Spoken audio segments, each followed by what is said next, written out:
প্রতিদিন রাতে আমি ঘুমানোর সময় আমার শ্বশুরকে তার পায়ে তেলমালিশ করে দিতে হতো, কারণ শিশুরা বা পায়ে বাতের ব্যথায় ভুগতেন।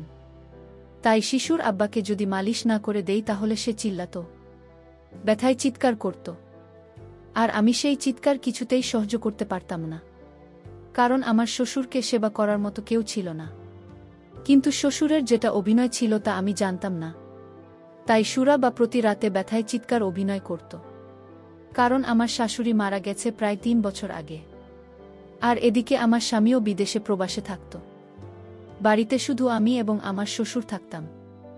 আমার শ্বশুরের বয়স যদিও ৫০-এর মধ্যে, তারপরেও আমার শ্বশুরকে দেখতে একেবারে একদম যুবকের মতো দেখা যেত। একদিন শিশুর আব্বা খুব জোরে জোরে পায়ের ব্যথায় চিৎকার করছিল। আমি ভেবেছি আমার শ্বশুর পায়ের ব্যথায় চিৎকার করছে, আর তাই আমি শ্বশুরের পায়ে মালিশ করে দিচ্ছিলাম। কিন্তু হঠাৎ করে শিশুর আমার সাথে যা করেছিল তা শুনলে তোমাদের মাথা গরম হয়ে যাবে। তাহলে চলুন বন্ধুরা, গল্পটি শুরু করি। হ্যালো বন্ধুরা, আমি রাজি আক্তার রোজা। আমার বর্তমান বয়স ২২। আজকে আমি তোমাদেরকে বলবো আমার জীবনের একটি ঘটনা। আমার বয়স যখন ১৭, তখন এক প্রবাসী ছেলের সাথে আমার বিয়ে হয়। আমার স্বামী প্রায় ১০ বছর ধরে বিদেশ থাকে। বিদেশ থেকে ৪ মাসের ছুটিতে এসেছি বিয়ের জন্য। আমার বিয়ের কথা আগে থেকেই আমার পরিবারের সাথে ঠিকঠাক ছিল। তাই আমার স্বামী আসা মাত্রই আমাকে বিয়ে করে। তার ঘরে তুলে নেয়া বিয়ের প্রথম দিন যখন আমার স্বামী আমার উপর নিয়ন্ত্রণ আনার চেষ্টা করে, তখন আমি একটা জিনিস লক্ষ্য করলাম। হঠাৎ করে সে পকেট থেকে কি যেন বের করছে। আমি তখন খুব চমকে গেলাম। আমি ভাবলাম সেখানে কি, কিন্তু সে জিনিসটা বের করে তার হাতের মুড়ে রেখে দিন আর বল যে, রাজিয়া, তুমি একবার চোখটা বন্ধ করো, তারপর তোমাকে আমি একটা সারপ্রাইজ দেব। আমি বললাম, আচ্ছা ঠিক আছে। তোমার হাতের মধ্যে কি, এটা একটু দেখি। সে বলে, সেটাই তো তোমার সারপ্রাইজ। তারপর আমি এই সারপ্রাইজ পাওয়ার জন্য চোখ বুঝলাম। কিছুক্ষণ পর সে আমাকে বলল, এবার চোখটি খেলো। চুক্তি খোলার সাথে সাথে আমি দেখতে পেলাম সে আমার হাতের মধ্যে একটি হীরার আংটি পরিয়ে দিল। আমি তো কখনো হীরার আংটি দেখি নাই। আমি খুব খুশি হীরার আংটি পেয়ে। তারপর সে বলল, এটা আমি বিদেশ থেকে অনেক কষ্ট করে শুধু তোমাকে খুশি করার জন্য অনেক টাকা ব্যয় করে এনেছি। তুমি কি আমারে গিফট পেয়ে খুশি হয়েছ? আমি বললাম যে, মশাই, আমি আপনার গিফট পেয়ে অনেক খুশি হয়েছি, কারণ আমি জীবনে কখনো হীরের আংটি বাস্তবে দেখি নাই। আর তাছাড়া আমার জন্ম হয়েছে অতি নিম্নবিত্ত পরিবারে। আপনার সাথে আমার বিয়ে হয়েই জন্য সত্যিকার অর্থে আমি অনেক ভাগ্যবান। আমি বাস্তবে হীরের আংটি দেখতে পেরেছি। তারপর হঠাৎ করে আমি চেয়ে দেখি, আমার স্বামী আমার দিকে এমনভাবে তাকাল, মনে হলো যেন চিরন্তন রোমান্টিক ঘর বলে কথা। তারপর আমিও আমার স্বামীর সামনে এমনভাবে তাকালেন। কিছুক্ষণ পর দুজনেই অনুভব করলাম, মনে হয় আমাদের মধ্যে প্রাকৃতিকভাবে ভিন্ন কিছু কাজ করছে। কিন্তু আমার স্বামীকে দেখতে যে রকম রোমান্টিক মনে হলো, শেষ এরকম রোমান্টিক না। যখন সে আমার ঘনিষ্ঠ হলো, তখন আমার কাছে মনে হলো যেন একেবারেই তার মধ্যে কিছু নাই। তার মধ্যে যেন কিছুই নেই। আমার কিছু হলো না, বরং সুখের চেয়ে অনেক কষ্ট পেলাম। আমি ভাবলাম প্রথম দিন হয়তো তাই এরকম সমস্যা হয়েছে। কিন্তু এভাবে তার সাথে ৪-৫টা মাস সংসার করলাম, কিন্তু কোনোদিন সে আমাকে আমার প্রত্যাশিত কোনো কিছুই করতে পারে নাই। আমার বিয়ের ৪ মাস পর রাহাত একদিন সন্ধ্যাবেলায় আমার কাছে খুব মন খারাপ করে আসছে। এসে আমাকে বলল, রাজিয়া, আগামী রবিবার আমার ফ্লাইট। তোমাকে ছেড়ে আমার যেতে খুব কষ্ট হবে। তারপরও কি করব, আমার তো সেখানে কাজ। সেখানে না গেলে তো আমার ইনকাম বন্ধ হয়ে যাবে। রাজিয়া, তুমি কোনো চিন্তা করো না। আমি এইবার গিয়ে ২ দিকে ৩ বছর থেকে একবারে চলে আসে। তোমাকে ছাড়া রাজি আমার থাকতে খুব কষ্ট হবে। দেখতে দেখতে রবিবার চলে আসলো। রবিবারে আমার স্বামী আমাকে ছেড়ে ৩ থেকে ৪ বছরের জন্য বিদেশ চলে গেল। আমার স্বামী বিদেশ চলে যাওয়ার পর রাত্রিবেলায় শুধু খালি মন এবং শুধু ছটফট করি। কি করব ভেবে পাচ্ছি না। স্বামী বিদেশ চাইলেও তো আর কোনো কিছু করা সম্ভব না। তারপরও অনেকটা চেষ্টা করলাম কিভাবে আমার মনের আশাগুলো পূরণ করব। নিজের সাথে নিজেই যেন এক অদ্ভুত আচরণ করার চেষ্টা করছিলাম, নিজের মনে একটু শান্তি পাওয়ার জন্য। কিন্তু হঠাৎ করে আমার দরজাটা একটা টক্করের শব্দ হলো। শব্দটা শুনে আমি চমকে উঠলাম। দরজার পাশে আমি তাকিয়ে দেখি আমার সেই আচরণ বা দৃশ্য। আমার শ্বশুরমশাই খুব ভালো করে দেখেছি। আর এদিকে আমার শ্বশুরমশাইয়ের বয়স খুব একটা বেশি না, হয়তো ৫০-এর মধ্যে হবে। শ্বশুরমশাইয়ের চোখে যখন আমার চোখ পড়ল, তখন শ্বশুরমশাই খুব লজ্জা পেয়ে গেলেন। খুব তাড়াহুড়া করে এখান থেকে চলে গেলেন। আর এদিকে বাড়িতে আর কেউ নেই, আমার শ্বশুরমশাই আর আমি। কিন্তু আমার শ্বশুরমশাই যেভাবে আমার প্রতি নজর দেয়, তা আমি কখনো কল্পনাও করতে পারিনি। যাই হোক, পরদিন শিশু রাতে ঘর থেকে আমাকে ডাকছিল আর আমায় বলল, বোমা, আমার পায়ে ব্যথা করছিল, আমার একটু পায়ে মালিশ করে দেয়। আমি শুধু আব্বাকে বললাম, ঠিক আছে, আমি মালিশ করে দিচ্ছি। সুর আবার ৫ মিনিট পর বলল, মা, আমায় তুমি বাঁচালে। কিন্তু আমি যখন ঘর থেকে বাহির হচ্ছিলাম, তখন আমার সুর আব্বাকে দেখলাম সে নিজের সাথে নিজেই কথা বলছে। সে বলতে লাগল, বোমা, আমি তোমায় মিথ্যে বলে আমার যত্ন করে আসলে আমার পায়ে কোনো ব্যথা নাই। আমি পর দিন বাথরুমে স্নান করতে গেলাম। তারপর সুর আব্বা আমার পিছু পিছু আসতে লাগল। আমি লক্ষ্য করেছিলাম সুর আব্বা আমার পিছু পিছু আসছে, কিন্তু শুধু আব্বাকে আমি কিছু বলিনি। কারণ আমি হঠাৎ সুর আব্বাকে বললাম, আমি বাথরুমে যাচ্ছি। আপনি কোথায় যাচ্ছেন? সুর আব্বা তখন বলল, বোমা, শরীরটা প্রচণ্ড গরম।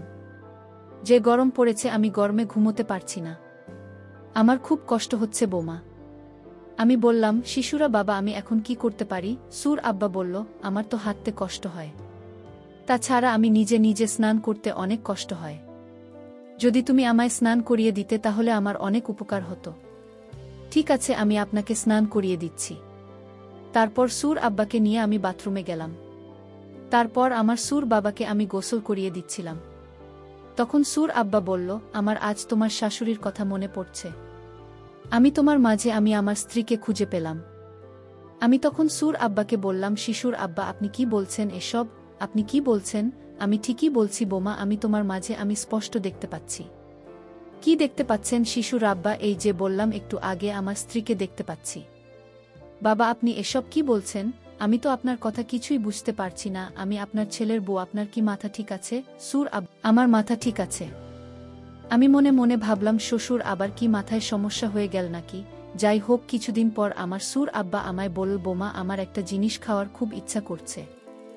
আমি বললাম, কি খেতে চান আব্বা? সুর আব্বা বলল, আমি তোমাকে নিয়ে একসাথে পায়েস খেতে চাই। আমি বললাম, আব্বা, আপনি একটু ওয়েট করেন, আমি আপনার জন্য পায়েস তৈরি করে নিয়ে আসছি।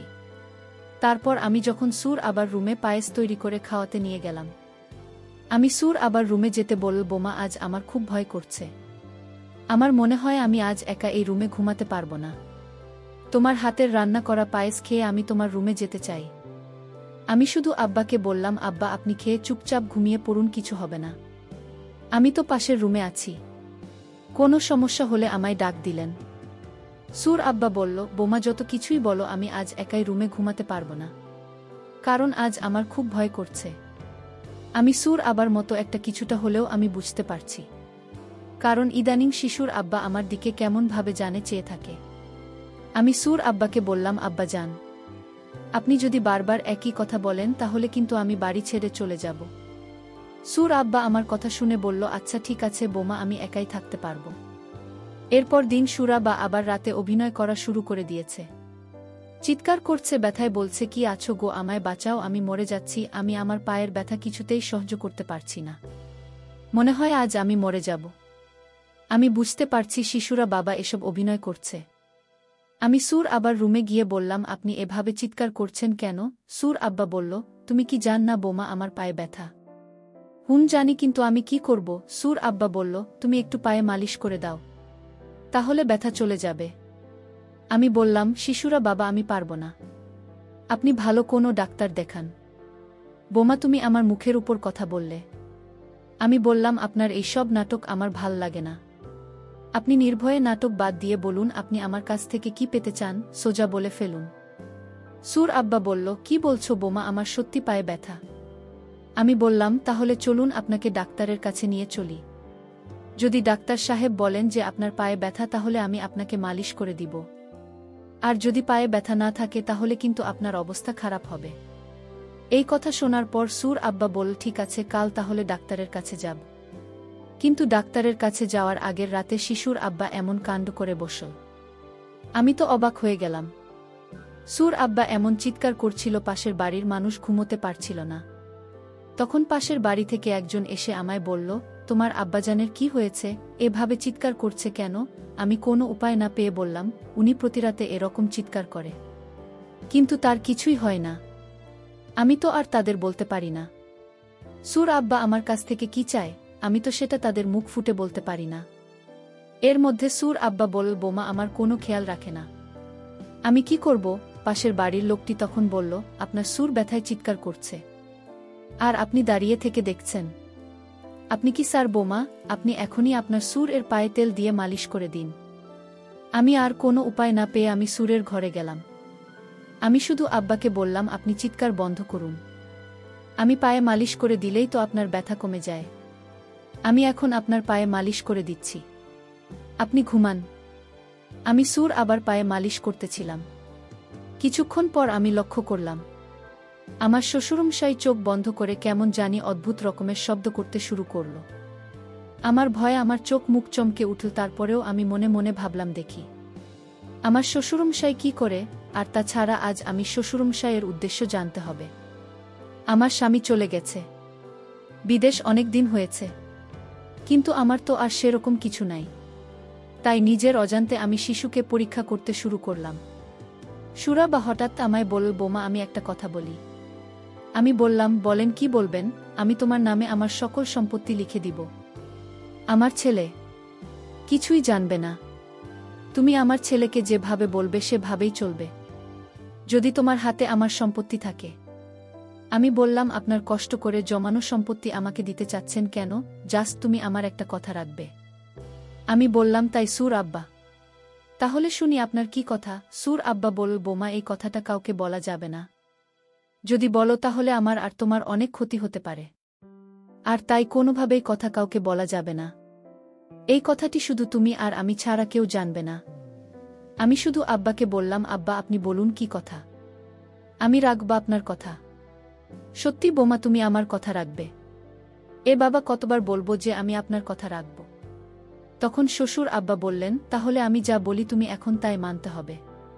আমি বললাম, ঠিক আছে বাবা, আপনি বলুন।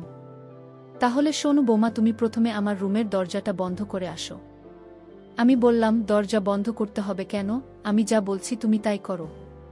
আমি শ্বশুরের কথায় আমি রুমের দরজাটা বন্ধ করে দিলাম। আমি বললাম, এবার কি করতে হবে বলুন শিশুর আব্বা। সুরাবা বলল, এবার তুমি রুমের যেকটা জানালা আছে সব বন্ধ করে দাও। আমি সুরের কথায় রীতিমতো অবাক হচ্ছিলাম। তারপর আমার অনেক ভয় লাগছিল। তারপর ভয় কাটিয়ে আমি শিশুর আব্বাকে বললাম, এবার কি করতে হবে শিশুরা বাজান? সুরাবা বলল, এবার তুমি ঘরের লাইট বন্ধ করে দাও। আমি শুধু আব্বাকে বললাম, ঘরের লাইট বন্ধ করার দরকার কি, লাইট থাকুক। সুর আব্বাজান বলল, চুপ, কোনো কথা বলবে না। আমি যা বলছি তাই পালন কর, অর্থাৎ রুমের লাইট বন্ধ করে দাও। আমি সুর আবার কথায় আমি রুমের লাইট বন্ধ করে দিলাম। সুরা বলল, এবার তোমায় আমার মনের কথাটা বলি। আমি আমার সুর আব্বাকে বললাম, বলেন আপনার কি এমন কথা যে কথাটা রাতের অন্ধকার করে বলতে হয়? সুর আব্বা বলল, শোন বোমা, আমার ছেলে প্রথম যেদিন তোমাকে বিয়ে করে এনেছিল, তারপরে রাতে তুমি আমার ছেলের সাথে প্রতি রাতে যা করছিলে, আমি তোমার কাছ থেকে পেতে চাই। আমি সুর আবার কথা শুনে গলা শুকিয়ে গেল। আমি বললাম, আব্বা আপনি আমার বাবা, আর আপনার মুখে এসব কথা কি মানায়? আপনার আশীর্বাদে আমার অনেক ভালো থাকব। আর আপনি এসব কি বলছেন? তখন শিশুর আব্বা একটা হাসি দিয়ে বললেন, বোমা আমি তোমাকে পরীক্ষা করছিলাম। আসলে আমার মধ্যে এরকম কোনো খারাপ কিছু নেই। আমি আমার বোমার পরীক্ষা নিচ্ছিলাম। আসলে সে কারো কথায় কি সাড়া দিয়ে উঠতে পারে, কারণ বর্তমান যুগের মেয়েরা ভালো না। তাই আমার বোমাকে পরীক্ষা করছিলাম। তুমি আমার পরীক্ষায় পাশ করলে বোমা। এতদিন আমি যা করেছি সব অভিনয় আর কিছুই না বোমা। আজ আমার গর্বে বুকটা ভরে উঠল। তুমি একজন সচ্চরিত্রবান লক্ষ্মী বোমা। প্রিয় বন্ধুরা, গল্পটি ভালো লাগলে অবশ্যই কমেন্ট করে জানাবেন। আর নিয়মিত এমন আলাদা স্বাদের গল্প শুনতে ভিডিওটিতে লাইক এবং চ্যানেলটিকে সাবস্ক্রাইব করে সাথেই থাকুন। আর হ্যাঁ, নোটিফিকেশন বেলটি অল করে রাখবেন, যাতে পরবর্তী গল্প সবার প্রথমে আপনাদের কাছে পৌঁছে যায়। ধন্যবাদ বন্ধুরা, ধন্যবাদ সবাইকে।